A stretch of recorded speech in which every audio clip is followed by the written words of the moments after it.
Shalom Bapak Ibu, sahabat Galilea yang diberkati oleh Tuhan Yesus. Apa kabar hari ini? Kembali kita siapkan diri untuk kita memasuki hadirat Tuhan dengan penuh sukacita dan ucapan syukur. Sebab Tuhan adakan hari ini bagi kita semua, amin. Hari ini ada karena mujizat, amin.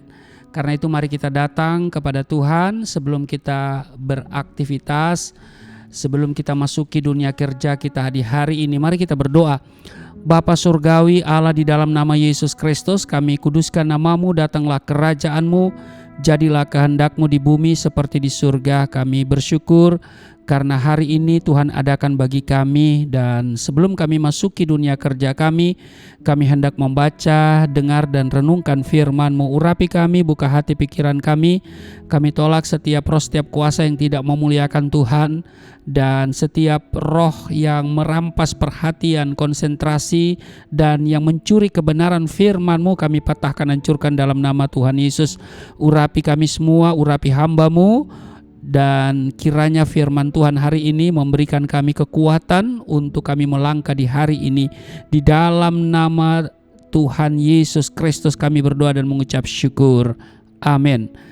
Bapak Ibu, kita baca satu ayat di Yeremia 17 ayatnya yang ke-10. Aku Tuhan yang menyelidiki hati, yang menguji batin untuk memberi balasan kepada setiap orang setimpal dengan tingkah langkahnya, setimpal dengan hasil perbuatannya. Demikian di Yeremia 17 ayatnya yang ke-10. Bapak Ibu, sahabat Galilea yang diberkati oleh Tuhan Yesus, setiap orang pasti memiliki motivasi ketika mengerjakan segala sesuatu. Contoh, banyak orang berlomba-lomba mengikuti ajang pencarian bakat yang diselenggarakan oleh beberapa televisi swasta dengan satu motivasi, ingin mengubah nasib atau menjadi orang yang terkenal. Nah, secara garis besar motivasi memiliki arti suatu dorongan atau alasan yang menjadi dasar semangat bagi seseorang untuk melakukan sesuatu demi mencapai tujuan tertentu. Motivasi adalah faktor penting yang dapat membangkitkan semangat kita untuk melakukan sesuatu. Sebaliknya, seorang yang tidak punya motivasi akan mengerjakan segala sesuatunya tanpa greget, begitu ya, dan ala kadarnya. Begitu diperhadapkan dengan tantangan atau kendala, kemungkinan besar akan cepat menyerah di tengah jalan. Sebab itu Bapak Ibu, sahabat Galilea yang diberkati oleh Tuhan Yesus, milikilah motivasi yang benar dalam mengerjakan segala sesuatu. Sebab Tuhan menyelidiki hati dan menguji batin kita. Artinya Tuhan selalu memperhatikan motivasi seseorang dalam mengerjakan segala sesuatu. Sebab Ia tahu secara persis apa yang ada di dalam hati kita, apa yang menjadi niat dan juga cita-cita kita. Nah, di 1 Tawarik 29 ayatnya yang ke-9, dan engkau anakku Salomo, kenallah Allahnya ayahmu dan beribadahlah kepadanya dengan tulus ikhlas dan dengan rela hati, sebab Tuhan menyelidiki segala hati dan mengerti segala niat dan cita-cita. Jika engkau mencari Dia, maka Ia berkenan ditemui olehmu, tetapi jika engkau meninggalkan Dia, maka Ia akan membuang engkau untuk selamanya. Demikian di 1 Tawarik 28 pada ayatnya yang ke-9. Jadi Tuhan tidak hanya melihat dan menilai apa yang kita perbuat, tetapi lebih daripada itu, Ia menilai, memperhatikan dan menyelidiki motivasi hati kita. Karena itu Bapak Ibu, sahabat Galilea yang diberkati oleh Tuhan Yesus, perhatikan motivasimu dalam melayani pekerjaan Tuhan.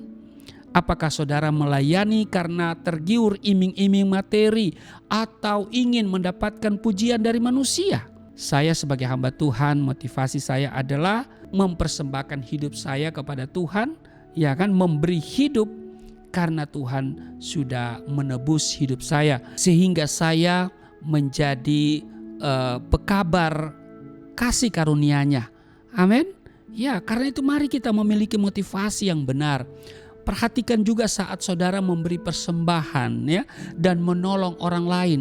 Apakah hatimu benar-benar tulus ataukah ada tendensi di balik pemberian itu?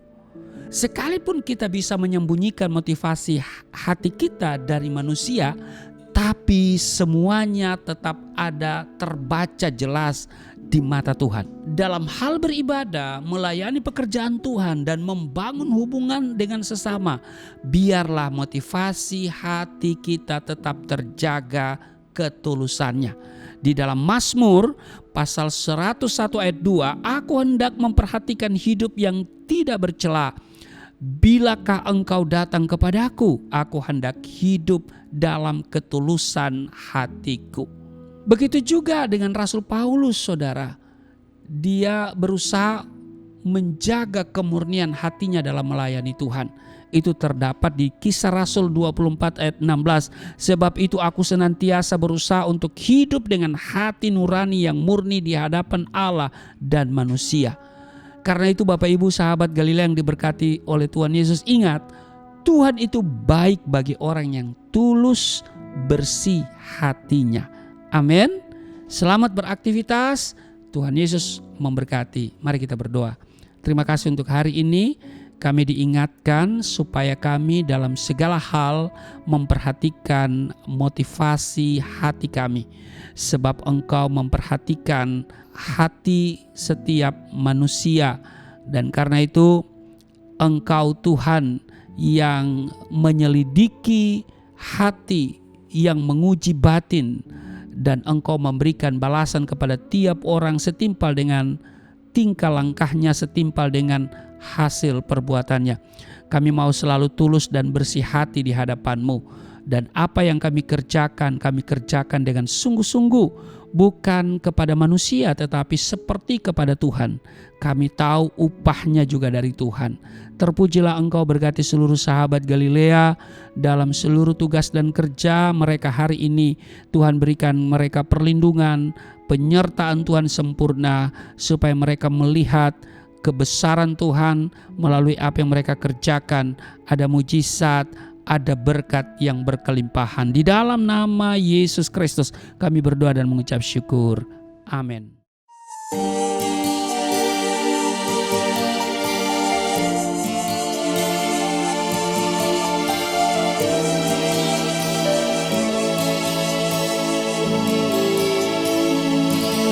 Bapa kami yang di surga, dimuliakanlah nama-Mu. Datanglah kerajaan, jadilah kehendak-Mu di bumi seperti di surga.